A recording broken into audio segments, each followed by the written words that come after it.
In this video, we'll show you what to do if NFC is not working on your Samsung Galaxy phone. So the first thing you need to do is remove any physical case or that's on your Samsung Galaxy phone. Sometimes these cases can interrupt the NFC feature on your phone and cause problems, so make sure to remove that. Another thing you need to do is head to the settings app, go to connections. Now here make sure that the NFC and contactless payments option is enabled, so make sure to do that. Additionally, you can also go to this other NFC services and make sure that the app you are trying to use NFC on is enabled from here. Another thing you need to do is go to this more connection settings and make sure that the nearby device scanning option is enabled.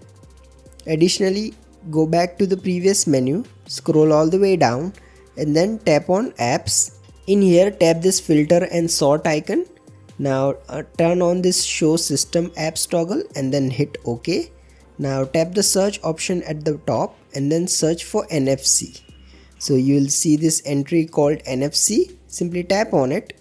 Now scroll down, tap on storage and then tap on this clear cache and clear data option and then hit delete. Similarly, go back to the previous menu and repeat the same steps for NFC service as well. So simply go ahead and clear its cache data as well. However, if nothing else works, your last option is to go to general management, scroll down, tap reset and then go to reset Wi-Fi and Bluetooth settings. Finally hit reset settings to confirm. Once you have done this, simply restart your Samsung Galaxy phone and your issue should be resolved. If you find this video useful, please don't forget to like and subscribe to Glitch.